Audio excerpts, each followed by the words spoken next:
Good afternoon, sirs and ma'ams. We would like to remind everyone to please settle down as we are about to start our final session in 5 minutes. Thank you.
Once again, ladies and gentlemen, good afternoon. Our final session today ties together the themes of energy, environmental protection, and science in maritime governments under UNCLOS. Chairing this panel is Mr. Neil Silva, Senior Lecturer at the University of the Philippines College of Law. Our distinguished speakers are Dr. Saupin Wu, Deputy Director, CEMAX University, Saints, Malaysia, and Professor Victor Andres Dindo Manhit, CEO and founder, the Strat-Based Group. Please join me in welcoming our final panelists. Thank you.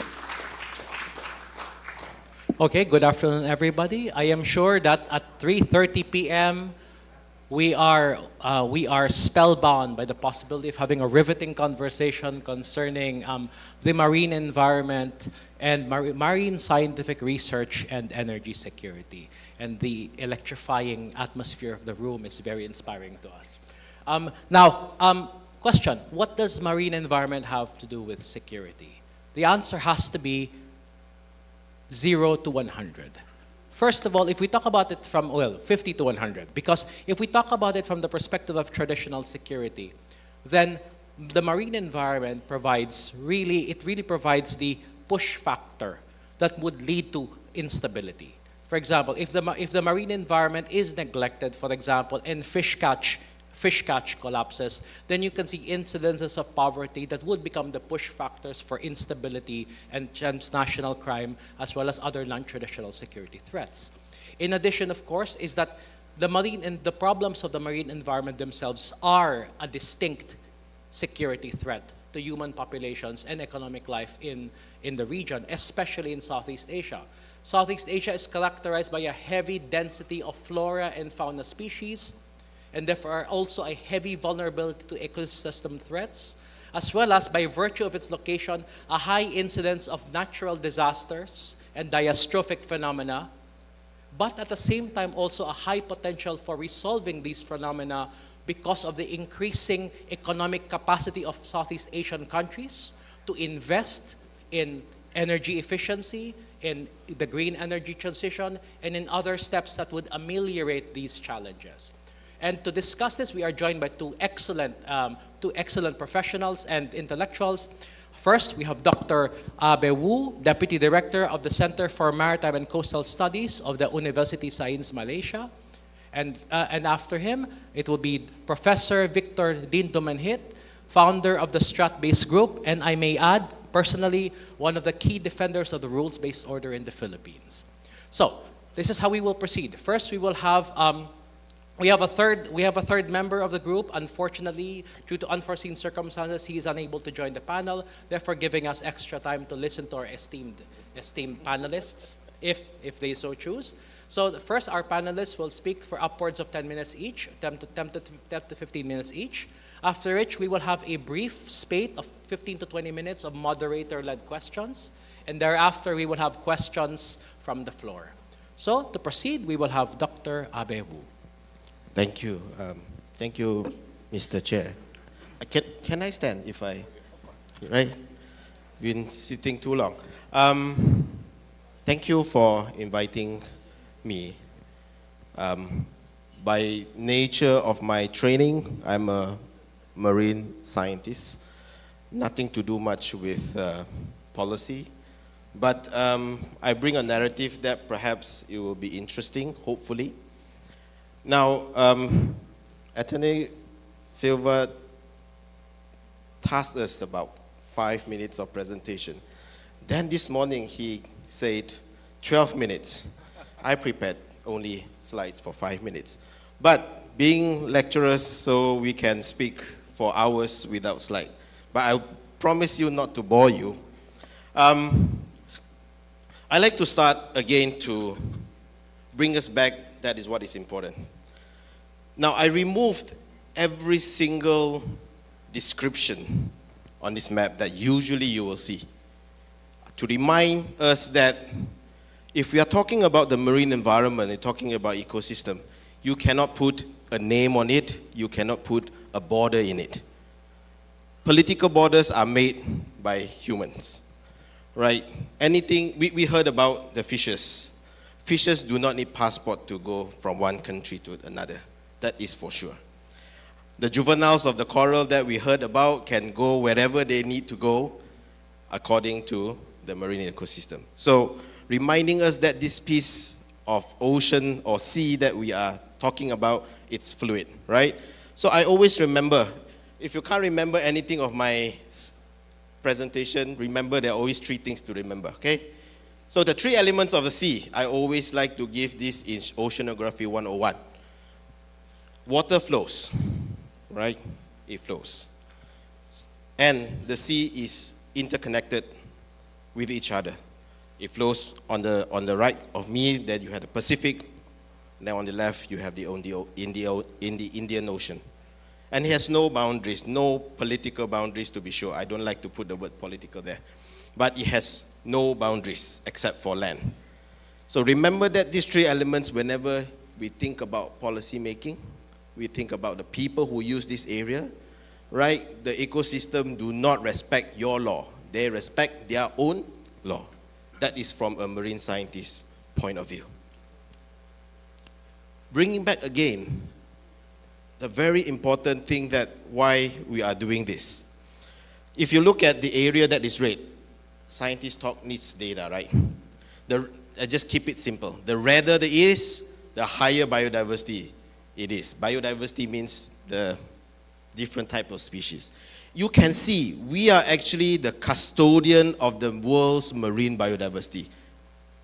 Remember that. We are the custodian of the world's marine biodiversity. If we fail doing so, we lose almost 50% of the coral species in the world. It's very simple. Right? So we bear heavy responsibility to take care of the biodiversity that is around our waters, especially at South China Sea, as well as the interconnected seas that you see, okay? We are the custodian. So if we fail doing so, we will have big problems supplying fish and everything that the ecosystem provides those services to the world. It's only 3 minutes. I'm going end of my presentation already. This is just 2025, just being published. Okay, 2025. And made it simple. Gene flow means how does a species is connected to each other in an area. The bigger the thickness of the arrow means they are more connected, means there are a lot of exchanges between these two areas, right?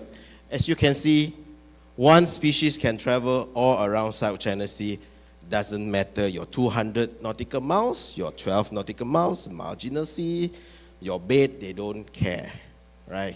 That's something that we need to think about when we are quarreling with each other on territories of 200 nautical miles and beyond, right? So if we fail to do so, means there will be a collapse of marine ecosystem, which means we will pay a heavy price on delivering the ecosystem services that we get for free from the ocean, right?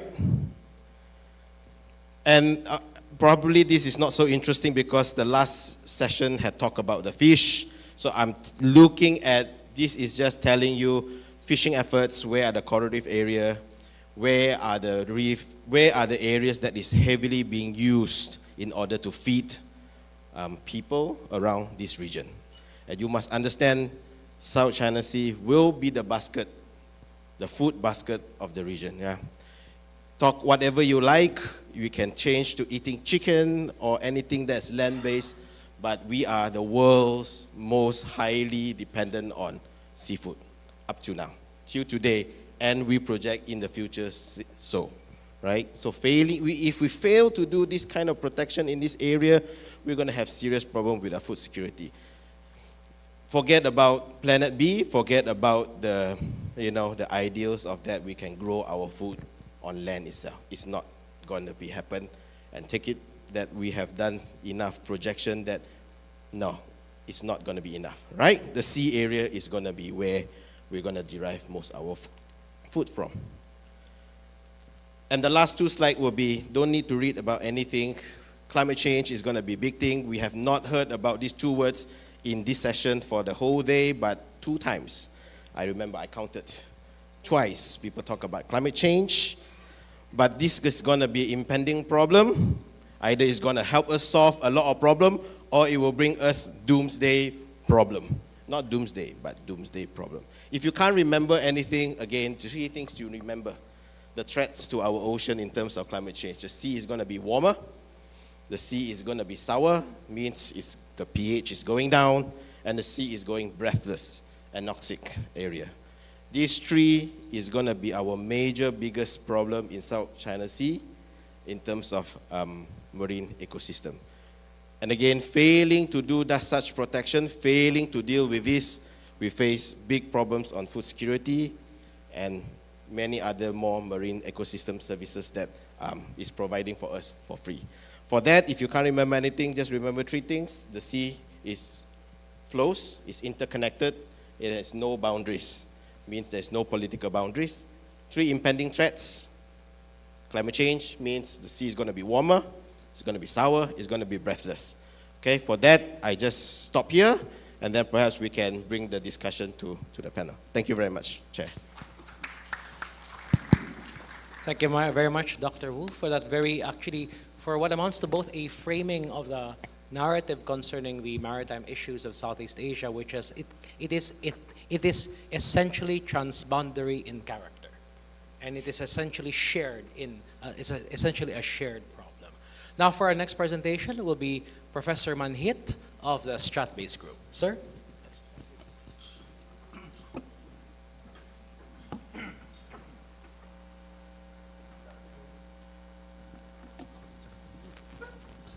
Good afternoon, everyone.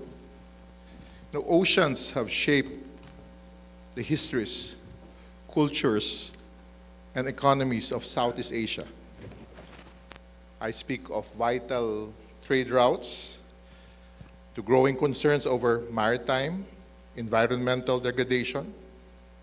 The region's shared maritime space has long connected, yet also challenged ASEAN member states.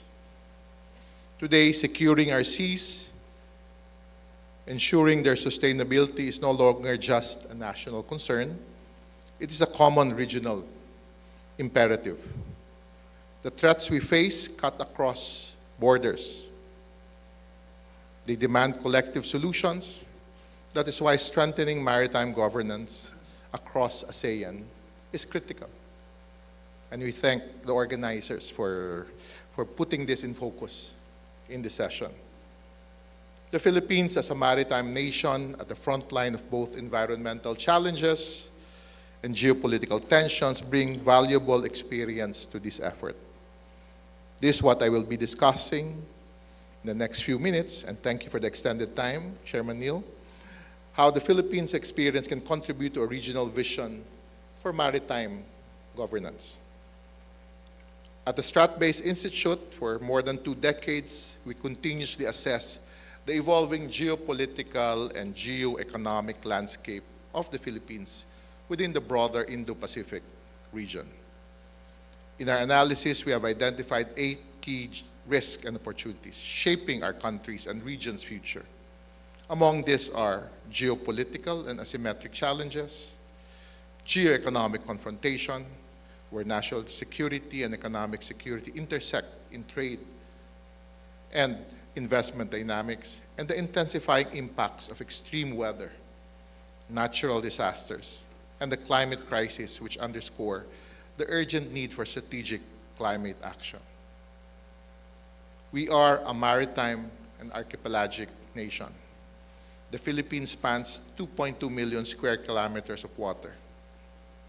This vast marine territory is home to the richest marine biodiversity on the planet, being one of the 17 mega-diverse countries in the world, being located at the heart of the Coral Triangle. Our abundant mangrove forests, seagrass beds, and coral reefs functions more than just ecosystems. This is our country's lifeblood, supporting fisheries, sustaining coastal communities. This makes sustainable management a national priority and should even be considered part of national security. However, our coastal and marine environment face severe threats.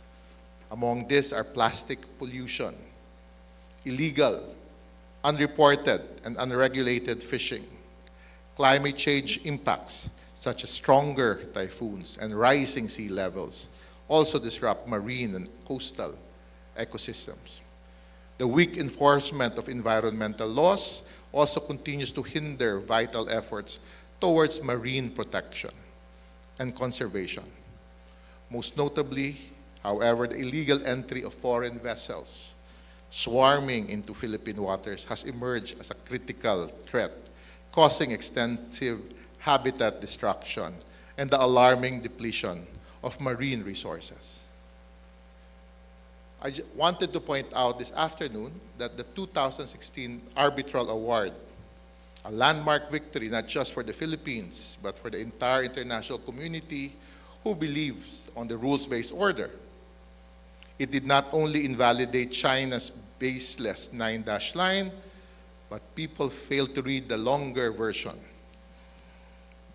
because the rulings finding that China violated also environmental obligations under UNCLOS by tolerating destructive fishing practices and undertaking large-scale island building that caused irreversible damage to marine ecosystem in the South China Sea, in the West Philippine Sea. This ruling sets powerful precedent that for ASEAN countries facing similar pressures in its own waters, the Philippines' legal and diplomatic strategy offers a model, one grounded on the basic value of a rules-based international order. From that arbitral ruling, it took some time, but better late than never. November 2024, we passed in the Philippines the Philippine Maritime Zones Act that defines the country's maritime zones, providing a solid legal basis for asserting its rights over marine resources or even oil and gas resources. On the other hand, the Archipelagic Sea Lanes Act designates the sea lanes and air routes suitable for the passage of foreign ships and aircraft over the Philippine archipelagic waters. With this landmark laws, the Philippines strengthens the alignment of its domestic legal framework with international law, particularly the UNCLOS. This not only enhances our capacity for effective maritime governance, but also reinforces policies that support both national security and economic development through the harnessing of our country's marine resources. Our dear President Marcos Jr., during the signing of these landmark laws, expressed that the passage of these laws signals the administration's resolve to protect the country's maritime resources, preserves its rich biodiversity, and ensure that the Philippine waters remain a source of life and livelihood for the Filipino people. In one of our commissioned survey at the end of 2024, when we asked the national constituency, that means I'm referring to geographic and demographic representatives of the Filipino nation, we asked which measures should be implemented by the Philippines in the West Philippine Sea to strengthen its external defense. Among the top answers given by Filipinos is to support the modernization of the country's armed forces for the purpose of protecting our territory and even our marine resources in our exclusive economic zones. This reflects the Filipino public's strong awareness that protecting our territory and marine resources, especially within our exclusive economic zones, requires not just presence, but capability to defend it. It is encouraging that the Marcos administration has shown strong support for this direction by increasing the defense budget, accelerating modernization program, strengthening security partnership with like-minded countries. It takes ASEAN alliances with the Philippines to ensure and protect the marine biodiversity of the region. We have tried to be in the forefront. Early on, after we won the victory in 2016, one of our first special studies was actually done by the chair in the previous panel, Dr. Lagman. And people asked me, why are you talking about the environment when you're talking about West Philippine Sea? That was September 2016. That's how long we've been advocating this issue.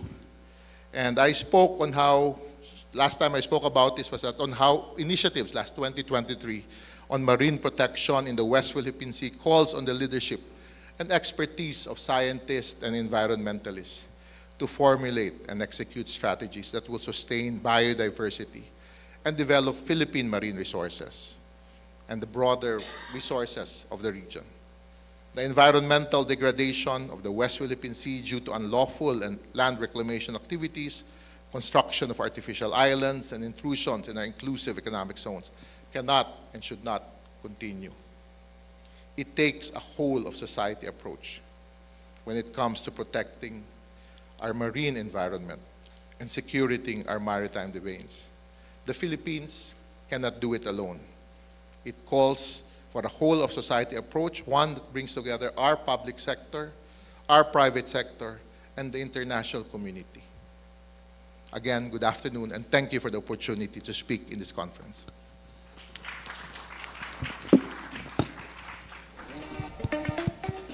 Okay, thank you very much, Professor Manhit, for that very packed presentation concerning the challenges we face in the maritime sphere, but particularly that also faced by the Philippines also in its maritime policy. Now we will go again, said for about 20 minutes, we will have some moderator-led questions, and thereafter we will open the questions to the floor. Now, first, for Dr. Wu, as you noted, the ocean by themselves, by definition, are without boundary, and therefore the problems we have in the oceans are a boundary. But For example, you noted the fact that it's becoming sour, so basically increasing acidity, lower pH, for example, we're encountering that, which is a climate change issue and which is therefore a global issue, not merely a regional one. At the same time, however, certain other problems indicated in the literature, such as plastic pollution and debris pollution, are regional problems. So now, the ASEAN has very few legally binding instruments on the marine environment, and actually only one on the environment per se that I remember, the haze pollution. But we have a lot of MOUs on oil spills, on debris, among others. Given the fact that we have a mix of regional, national, and global level problems, is the current ASEAN setup enough? And if not, then how can it be further improved on, first from an institutional lens, and second, from an epistemic lens, from the mindset of ASEAN per se? Thank you, Chair. First question is difficult already. Yeah. When I say the ocean is without border, it only meant one thing: solving the problem of South China Sea requires transboundary mindset, requires collaboration, requires us to work together. That is going to be the foundation of us solving problem that is transboundary. Problems like plastic pollution, climate change, it is not a unilateral kind of one country can solve this thing. We have demonstrated that ASEAN have a good framework to solve regional problems, such as that you say on haste. That is one example of in so many, we did not solve many things, but that is one thing that we are able to solve by having great collaborations between our ASEAN partners. Now, one also very important thing that I observe as a person who works with different colleagues in ASEAN, bilateral relationship between ASEAN members are great for research. Malaysian works on certain issues, Vietnamese with Malaysia works on certain issues, the Thai works with the Philippines on certain issues, but we seldom see a multilateral kind of big collaboration happening in ASEAN. Perhaps there is no push from top to down, or we do not know where are we missing the point. But we know that this kind of collaboration needs to be done in order to solve regional issues. Point number 3, that I find it weird when I look at collaboration on science. We always say ASEAN plus X. And the X always claim that they have great partnership with ASEAN in terms of research. But when I look at the activities, it's always X with Malaysia, X with Vietnam. It's never about ASEAN as a whole. So probably among us ASEAN members should be working as a block, a little bit more stronger in terms of science, in terms of collaboration on looking at taking care of our environment, and in taking care of South China Sea specifically. So fostering that trust and collaboration will be the key for us to come in strong in whatever issues that we want to solve. Thank you. Sir, thank you very much for that.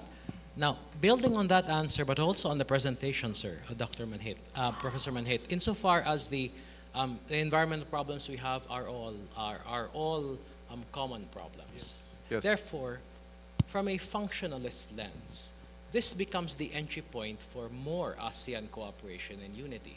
Now, we may recall the European experience where it was coal and steel cooperation that became the basis for increasing and building on European cooperation.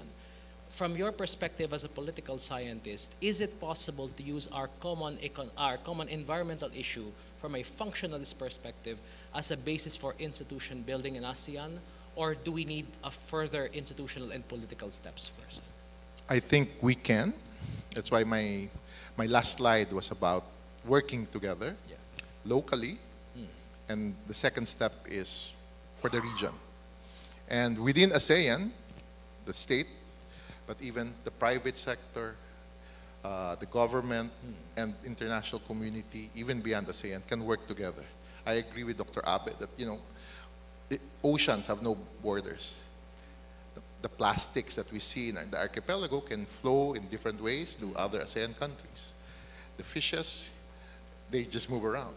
So it takes, as I've said, that kind of partnership, collaborative effort, and maybe it's something that we need to push at the ASEAN level, and from there even bring other sectors within ASEAN nations to work towards working together, because we have that shared space, the shared ocean and seas.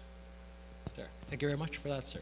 Now, one of the topics for this panel is really scientific research. Now, it's really scientific research, and one of the guide questions is really UNCLOS has an MSR provisions on marine scientific research, but as noted by Dr. Wu, well, we have not fully exploited that as a region, instead focusing on bilateral partnerships with non-ASEAN countries.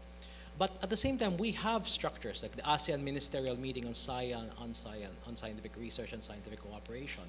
How can we leverage the existence of these mechanisms now to build more multilateral cooperation within ASEAN?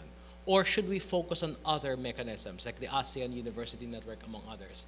How can we use it in order to build marine scientific research, because marine MSR founded on UNCLOS, but not necessarily limited to UNCLOS-related purposes? Thank you, Mr. Chair. Again, you always give me difficult questions that cut across science. You're able to do them, sir. I think one of the weaknesses that we have not really utilized UNCLOS in terms of MSR, because we don't see science as a tool of diplomacy. That is something the scientific community has failed to do. The scientist always wants data and wants knowledge, but without understanding how that kind of knowledge can be a leverage for diplomacy. Now, that is why science diplomacy has gotten a little bit more movement in EU or in the US. But in ASEAN, it sounds like we are still struggling to understand how actually science is actually a tool, not just for betterment of human being, but betterment of the community, but it's a tool for us to talk in diplomacy, in strengthening our cooperation to bring common benefits. So this is what I blame the scientists. I can't blame any other people, but on ourselves, trying to look at our own scientists, whether they have this kind of global worldview that, yeah, we are doing science to better the country, yes, but in a bigger term, what about regionally? Can we use leverage of science as a diplomacy where we can talk to people that we may not have talked before? We can't talk on military, we can't talk on politics. Use science as a way, yeah, this is a betterment for both of the country. So those tools has not seen a strong coming in ASEAN. That is what, in my perspective. Sir, as a follow-up to that question, of course, when we talk of marine scientific research from under UNCLOS, it's always seen from the perspective of the pure sciences. However, it's always dealing from hydrographic surveys and marine technological development. But these two are things where ASEAN countries have some experience doing on their own, unilateral as well as bilaterally. How can we improve on the current network? Should there be more ASEAN to ASEAN scholarship? Should there be a program, for example, for embedding one ASEAN scientist in another ASEAN country or another vessels of another ASEAN state? In your opinion, what particular modality would be best way to start the process? It would be unfair for me to say that ASEAN has not invested enough in terms of ASEAN scholarships, putting sort of like exchange between students, between even professors. It's unfair to say that we have not done enough. That has been done fairly well, I think. But it seems like this model has not achieved its maximum impact. That's what I can say.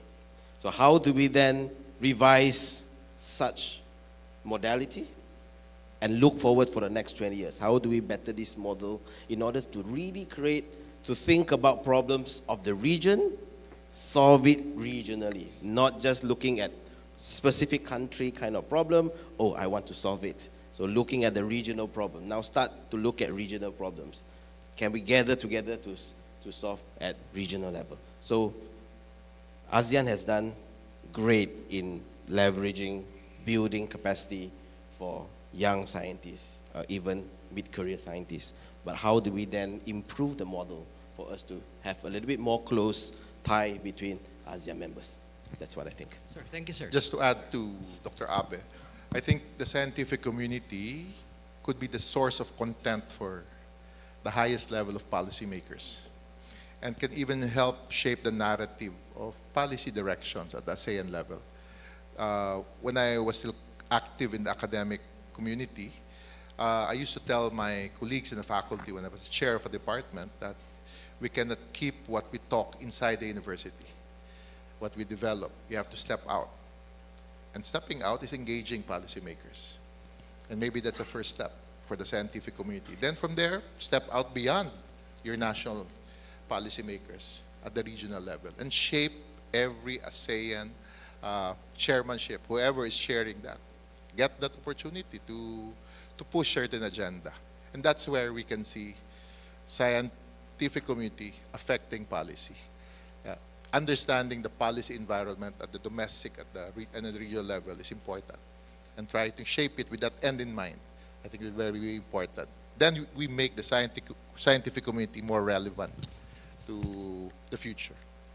Sir, if I may, so thank you very much for that, sir. And one way we may segue from that response is the fact that one area where science has made an impact on policy is the awareness of anthropogenic climate change as a problem. And of course, that is one of the problems adverted to. Higher temperature, therefore greater acidity, therefore lower oxygen levels. Now, two questions related to that from the ASEAN perspective for Professor Manhid. Number one is, how has ASEAN considered voting and acting as a solid negotiating bloc when it comes, for example, to multilateral climate and other environment treaties, in view of the fact that we have, in fact, a common maritime problems that we need to deal with, and that we therefore need to act as a bloc. The way EU acts as a bloc, for example. And if not, then how can we make this diplomatic step of ASEAN acting for ASEAN as a bloc in order to promote its interests on a global level? Because even though climate change is a problem for the region, it is really a globally created problem. Therefore, ASEAN needs to act globally as well. Can we act as one globally? That's my first question to you, sir. Of course, we have not. We have our own ways of dealing within ASEAN. But as a bloc, especially when we go to the next step, as you have said, global level, we still carry our own national interest. Maybe it's something that ASEAN can think of. There are common concerns, especially on the environment, based on the seas. And it's something that we can agree on and work as a powerful regional bloc, especially when we attend like conferences like COP. Have strong positions there, find the common ground, and when we attend as a region, but I don't see that happening now. Maybe it's time to put that on the agenda of ASEAN. Maybe Malaysia can put that in the agenda. I'm just looking at my friends there. Or the Philippines next year. We'll see. This kind of questions, at times, it makes you think. There could be opportunities in this kind of discussions. And also, sir, one of the most brutal about responses to climate change is really, of course, we need to balance, of course, the desire to halt and mitigate anthropogenic climate change with, of course, our own interest in furthering economic development and poverty alleviation among our people. And the best way towards doing that is through a green energy transition, as well as the development of the peaceful uses of nuclear power. That is clearly indicated in the ASEAN Energy Plan, and also building an optimal energy mix. To what extent has, for example, in the Philippine experience, this has been done, and what best practices or perhaps pitfalls to avoid could you share with us on the road to a green energy transition and basically towards becoming a contributor to the solution of climate change from the energy perspective? Yes, it was quite surprising 2 years or 3 years back when our own government came up with what they call the 8-point program. And he said on the medium term, he said we want green jobs, green future. And it was quite surprising. It did not show in the platform of the winning candidate. But since then, we have seen some details into it. They call the Philippine Energy Plan that they launched, I think, a year ago, last year. And they have identified how we can reach 50% renewable in the Philippines by focusing on high renewable and more for, I think, offshore. Really a big push on offshore energy and a mix of nuclear and the decommissioning, or it sounds better, repurposing of some coal plants or diesel plants. So that's the plan. And they came up with specific initiatives, regulatory initiatives that fast-track permitting. So we see an increase this past 2 years of what our government calls indicative projects. That means those who have asked are working through permitting, and some are already at the committed stage. That means we are on the way to having those renewables. But in between, of course, is still the reality that renewable energy are intermittent. So the natural gas is something that we can see as transition energy. That's why there's an attempt by our own Malampaya, the Philippines' only oil or gas generating field, to explore more. So I think they're exploring 3 oil wells this year. They will start drilling as they have identified areas. So there is that direction. And I did not realize how important it was, because a month ago I was invited to speak in a closed-door wind energy summit. And part of the reason why they wanted someone from the Philippines is we could be part of those best practices. And now we have shifted in such a short time to really encourage more investment in the renewable area, where we have identified where wind farms can be built, where even our own forestry initiative by the Department of Environment and Natural Resources have identified some areas within our forest that can have solar panels. And as I've said, even the push to identify areas where nuclear plants can be built, even small modular reactors, to push our move towards or away from fossil fuel driven energy source. Thank you very much for that. Is that thank you, and that is something that perhaps the rest of ASEAN can also consider in the fact that it is possible to have that success in effecting an energy transition without sacrificing economic development as an objective. I think that means you don't need to fast track it. Yes, okay. That's why I think it's a 2050 plan for the Philippines. So initially 2040, but I think reality, I look at it as maybe a 25-year plan. Enough to stay committed to what our country has committed to COP. Sir, for both speakers, of course we are looking at it from, again, these are transboundary problems, these are common issues, regional, but also global issues. But the thing is, of course, as the part of the so-called ASEAN way is the emphasis on sovereignty and the action of sovereign states. What about the role of cross-ASEAN and trans-ASEAN institutions? Above all, the ASEAN Secretariat, above all, the ASEAN Center for Biodiversity. What role would they play? Should they be the focus of these efforts at cooperation? Should they be strengthened? Or do we need other steps? Should we take an institutionalist focus on these organs? Or should we focus, for example, on building a normative treaty instead of building on these existing organs? Can we make them a focus? Should we strengthen the Secretariat? And if yes, how? Maybe start normative, define, and me, I'm a believer of the role of private sector. So if you create the necessary environment, and that's the role of ASEAN governments, ASEAN nation states, then encourage also the private sector to be part of it, Then even beyond ASEAN, encourage the international community, willing private sector investors to help us, or willing civil society organizations to be part of it, or scientific community. So that's how I envision things. But you need to start by being normative, defining what it is. And Dr. Wu, building on that, but also there's a plan, of course, to build the ASEAN Declaration on Environmental Rights, right? Is that a step in the right direction, or is that something that we should supplement with, as you noted, other efforts in order to build awareness and commitment within ASEAN?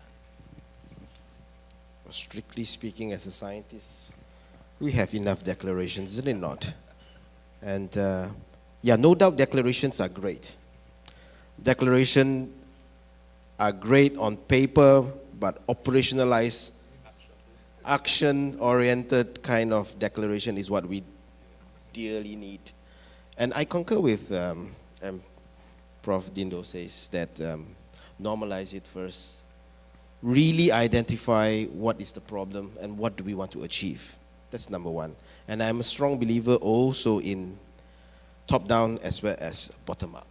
It cannot always be a secretariat work. If it is secretariat work all the time, it will just stay at secretariat. They will be overwhelmed, and after 2 years, we might just come to a complete halt again. So I really believe that the centers can be empowered more, definitely. They should take more leadership role in helping the secretariat. So that's where your bottom-up comes from, as well as, of course, our political will to really do something. So that's where our country's leaders should is a very big word again. I should be politically right. Can enforce such will, and then we will see fruits happening. So most of the time, as I say, declarations are great, beautiful in words, beautiful to hear, but who is going to operationalize is something that is always in question most of the time. Yeah. And who will spend, of course. I just refraining from saying that more investments. No? Yeah. So that's why the PPP. That's why I believe the idea of private sector. Declarations are nice. I always say, if there's no budget supporting a declaration, it's nothing. That's why we take note of the possible role of investors, private sector. Okay, sir, thank you very much. Now we will open the floor to questions from the stage. Sir, the gentleman from the back.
Thank you very much for that. May I invite comments from Professor Manhit in particular regarding this? As noted, it's the fact that when it comes to underwater cultural heritage, the PRC is exploiting the alleged presence of maritime archaeological deposits as historical proof of activity, and therefore of some proprietary or sovereign rights.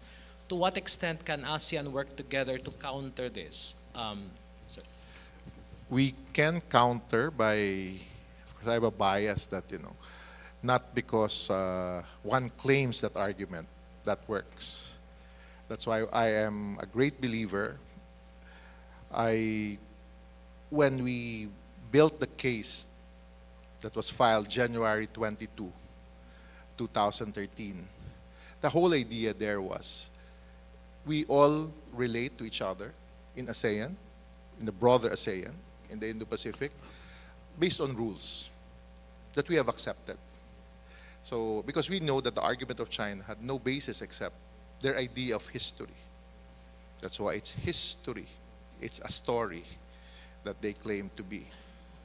So, and we all argued then, as I was advising the Philippine government, that it's international law that is the great equalizer. And that's why among ASEAN, we respect each other because we respect international law. We respect the rules we have in ASEAN. And that's why we have that problem really with China. Because others will argue the movements of ships in those areas. Even the Bajo de Masinloc was what, Portuguese. So a lot of, so they can lay claim to that. So a lot of, or even the artifacts of the galleon trade in the Philippines. So are we saying Mexico can lay claim to that also? The so-called Acapulco to Manila trade that passes through the South China Sea. So, but they will not. No, those countries will not because they believe that we, at this modern era, we are governed by international law, a rules-based order. That's why in ASEAN, we don't have a problem. We respect each other. And that is the core strength of ASEAN, the member states. Sure, thank you very much for that. A question from the back, ma'am? Thank you so much. So I have two questions. One of them can be answered due to interest of time and to give way for others. So the first one is, given the Philippines' increasing reliance on imported energy, particularly in the context of the Malampaya gas field's anticipated decline by 2027, what are the most significant geopolitical risks to Philippine energy security stemming from the current maritime situation in the South China Sea? And the second one is, how can the Philippines leverage its scientific institutions and Marine Research Institute capabilities to better understand the environmental impacts of its existing and planned energy infrastructure and to inform more sustainable energy development policies? Okay, thank you very much. I'll go back to Professor Manhit. Yeah, I have to answer.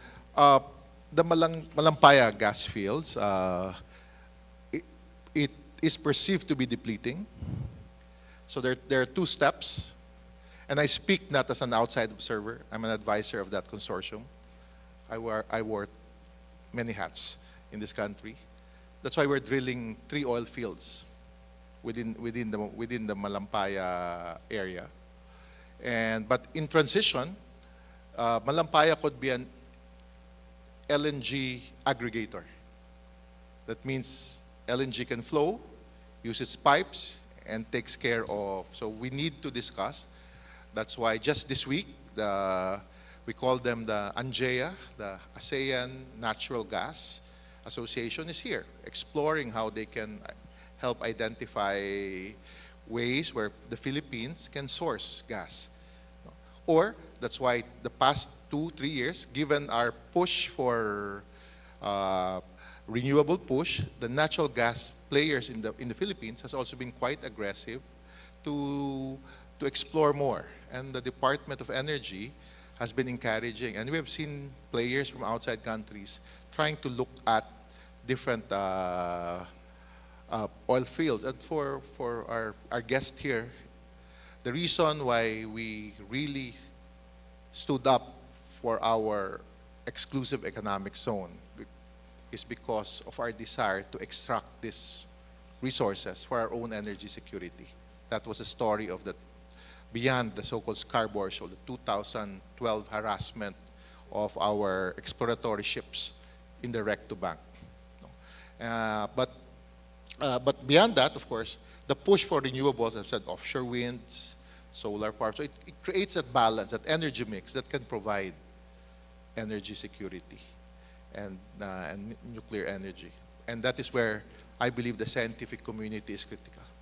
We have to help the private sector protect the marine biodiversity as we extract more from these areas. And for one that works with the private sector, we should not be afraid to engage with them. A lot of academic community will always blame the big business. And my first question to them, have you met with them? The answer is no. Have you seen them operate? No. They just read about it. No? So it's good to engage. It's good to talk to them and even become partners. So there is that room. As I've said, private sector, government, and even international community with their technical capacity can really ensure energy security, not only in the Philippines, but in the rest of ASEAN nations. Okay. We will take 2 questions at a time. First from Dr. Lagman and Dr. Ko. And then thereafter from Dr. Ordaniel and Dr. Mon. And thereafter from, yes, thank you. Dr. Lagman? Thank you so much. In terms of doing scientific research, I would just like to share ASEAN experience, not on the formality of an ASEAN agreement, but on project-based cooperation. For example, the gift dish, the GFA improved farm tilapia, was actually an effort within the ASEAN countries on a grant by the ADB and Goldfish. The ASEAN-Australian Garlic Initiative, where we developed all these methodologies and surveys, was actually an ASEAN, Indonesia, Thailand, Philippines, Malaysia effort under the auspices of the Australian Institute of Science. The giant ham protection initiative that went for a long decade is actually part of the Solomon Islands ASEAN funding, including Malaysia, Philippines, and Indonesia. So I would say that it is not new to the ASEAN for different countries in multi-country agreements, but there's always been the X that has funded, that has initiated, that has developed the relationship, got us into discussions, signed our agreements, and come into us. But when those projects end, that also ends. So the question now is, how do we continue with this kind of multilateral scientific research? I would say one that I was particularly leading was the population interdependencies of the South China Sea ecosystem. It involved Indonesia, Malaysia, Thailand, Taiwan, the Philippines, and Solomon Islands. And this was funded by the John MacArthur Foundation. But in all of these, we had to try and get, my reason one was under the Partnership for Enhanced Engagement in Research, which is an NSF funded program which involves students. So we scientists run on the grant making, publication, student development sort of mechanism. And that our hope is that what we train them to do will be carried on forward. And as I was just talking to Dr. Lee, he knows a lot of the people I've known in the past, and this was way back in the 1990s. So I think that is a very relevant one, but when the government comes in, we get it. Thank you, Ash. Well, thank you, ma'am. Thank you very much for that. It's a question, therefore, of sustainability, both financial and political. Again, yes. And recognition Uh-huh. of the long, saving it Mhm. and valuing it. Thank you very much, ma'am. Thank you very much, ma'am. I'm Dr. Ko. Many thanks to Dr. Wu and Professor Marty. I just want to build on earlier point about underwater heritage to talk more about the aspect of maritime archaeology. It's something that I believe China is pretty strong at, not just in terms of the capacity that it provides. I mean, the various research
Okay, for Dr. Wu there, for the question of sustaining cooperative scientific projects, financial, scientific, and political sustainment. It's not new, but we have encountered problems in making them last beyond the project term. Is there any way that ASEAN and its mechanisms can be used in order to solve these problems? For example, the ASEAN Ministerial Meeting on scientific cooperation. I would like to respond to two things. Right from the beginning of cultural heritage, Oh, okay. and then, but I will respond to the question. It is very correct at your observation on that. We always, the funding always comes from a third party that brings us all to work together. Now it comes from Canada, IDRC, it comes from Solomon Island for our giant clam. GIFT is always outside funding looking at the potentials of ASEAN. The true meaning is that ASEAN has the greatest potential in scientific minds and scientific research. It is here. What is lacking here is that we need another person to come and say, hey, I'm giving you this, come work together as an ASEAN. They don't call it ASEAN, they call it a multilateral kind of collaboration. At the end of the day is where the investments are, right? So I really love what he's saying, going towards PPP kind of model, not just relying on government kind of supported projects, integrating more of these private public kind of partnership programs within ASEAN. That is what rejuvenation that we need. But we have done this many or several times. We know how a model it works. It works. When money pours in, everybody comes to work together. After money goes off, thank you very much. Salamat po, thank you very much, and bye-bye. We'll see you again when we get the next grant. So the continuous kind of investment is very important. That's point number one. The natural, I really love cultural heritage. When we talk about science, we always talk about our natural heritage. There is a lot of reason why, because we can't, natural heritage is also something that it is so rich that we can't finish the work. So I would like to highlight in 2004 what we did in Malaysia is very important. In 2004, we have been so many years of independence. Only in 2004, we did a meaningful kind of natural heritage, kind of biodiversity survey in those small little reefs that we are claiming, right? So that is very important. But right until today, as I talked to our Deputy Director General, data is there, but we can't be sharing it out. Most important thing that we found is also a simple thing like naming of reefs. All our reefs are British name. But before those British names existed, we do have our own original names. First priority is to bring back our own heritage names of our reefs. For example, we have Luconia, we have Adesia, we have, I don't know, these are Malaysian claims, all right? So I'm not creating, yeah? Those reefs have their own original names, named by the local. Politics aside, boundaries aside, the Philippine people have their own names for the same area. Bringing back that natural name is very, extremely important as a first claim. If you can't even name it, if you don't know what is down there, if you do not know your room has how many pillows, probably you are sleeping in the wrong room. Or the wrong one. Okay? So that's my 2 cents on that point. Thank you very much. We will go straight first to the questions of Dr. Daniel and Dr. Mon. Dr. Daniel? Yeah, thank you so much. I'd like to address this question to Dr. Wu, but also to all the scientists in the room, especially Southeast Asian scientists, because yesterday I mentioned that WPS is expanding its work, its programming to include providing opportunities to scientists to collaborate in research. And so I'm wondering, however, how comfortable are you in working together collaboratively in areas where you have overlapping claims? Is that an issue? For example, there's an opportunity for Filipino, Vietnamese, Malaysian, Indonesian scientists coming together in their private capacity or through opportunities provided by academia to go to an area, conduct research, but you guys have overlapping EEZs there.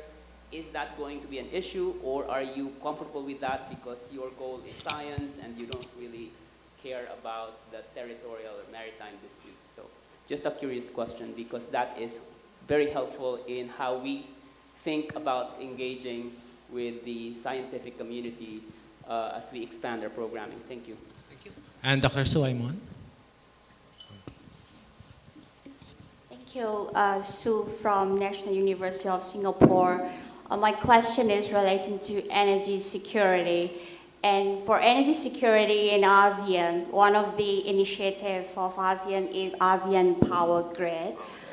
It is a regional initiative to connect the power grids of all 10 member countries of ASEAN. And the goal is to achieve fully integrated grid by 2045, which is within 20 years' time.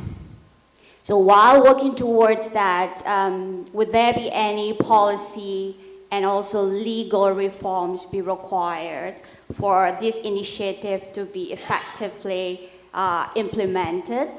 And has there been any initiatives in your respective countries regarding this initiative for this ASEAN Power Grid in particular? Thank you. Okay.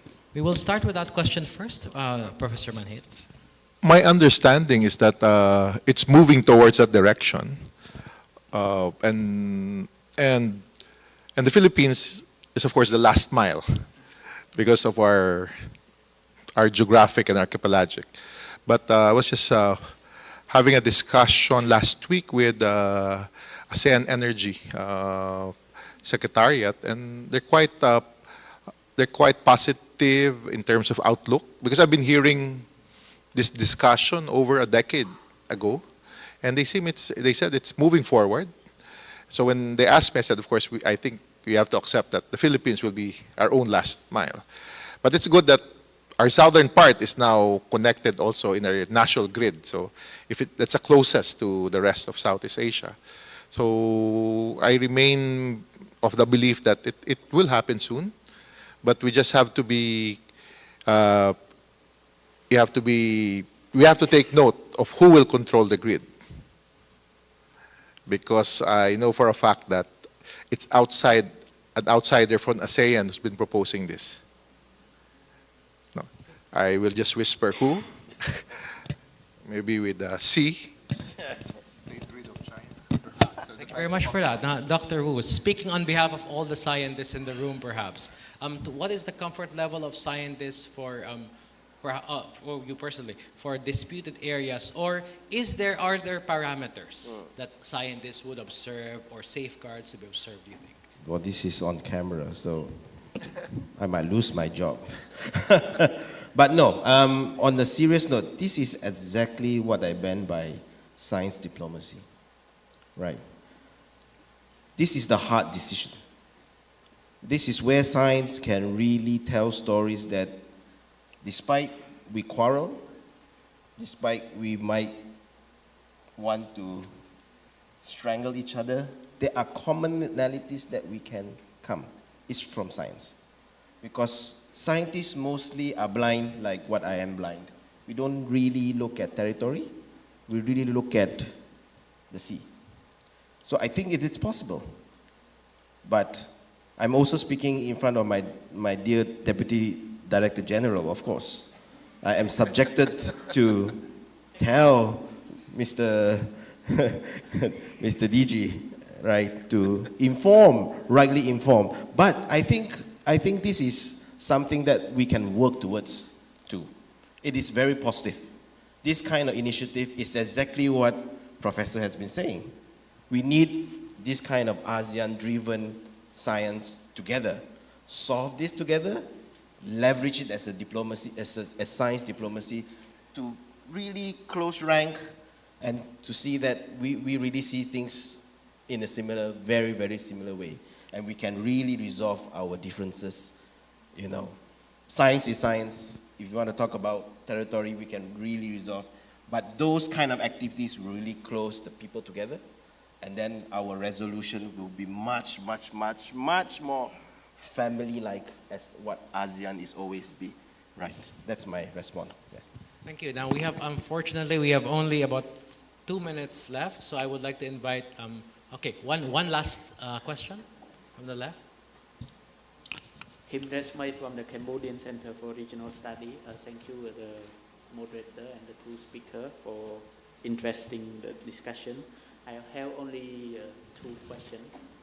The first one is why, in your view, why ASEAN member tend to have a tendency not to step up their own investment and resources in a more regional effort in environmental protection and marine diversity protection that the two speakers speak about, and tend to have a tendency to rely on external sources? That's my first question. Second question is, do you foresee in the near future that there will be such a regional commission like ASEAN Maritime Commission that work, have a real authority to promote research, maritime research, and have a more mandate to, galvanize environmental protection in the maritime space in Southeast Asia? So do you foresee that this kind of effort can be realized in the near future? Thank you. Okay, may I invite both speakers to answer that and then make that also their closing statement? Dr. Wu and then Professor Manhit. You want to do first? Okay. All right. Why? Probably we have already realized ASEAN is in a region that is extremely unique to any parts of the world. In this span of small little place, we speak languages that is totally different from one another sometimes.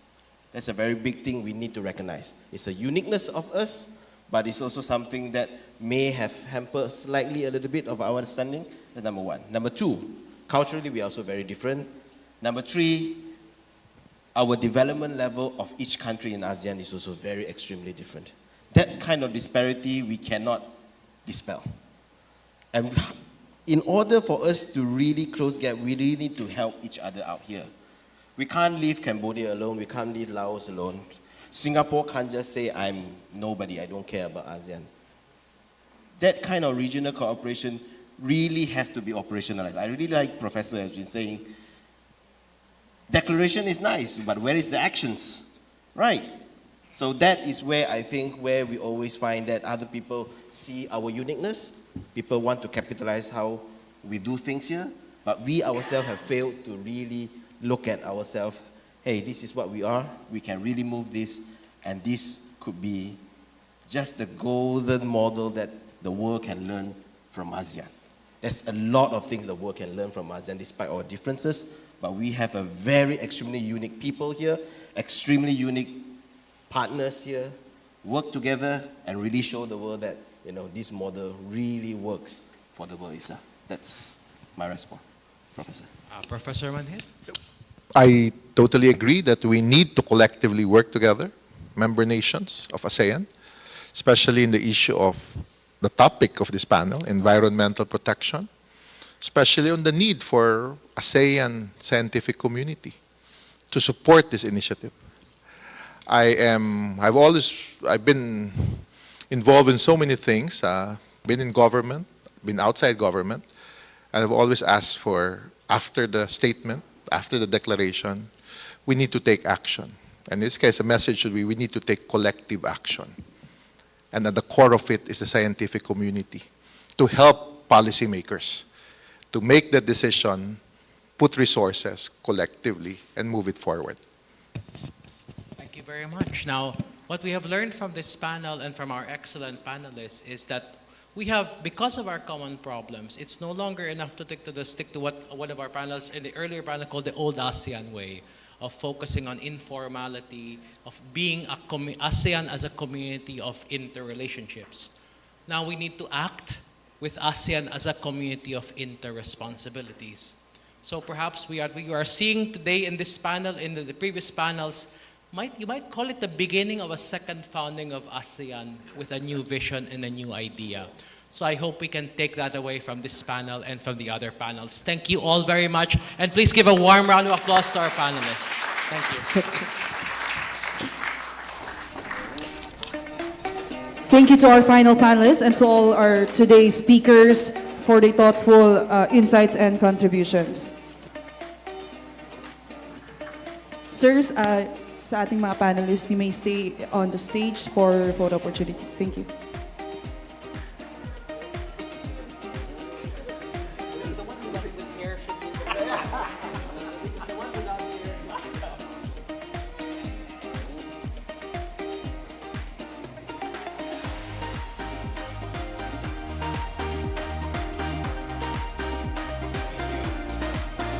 Once again, let's give them a round of applause.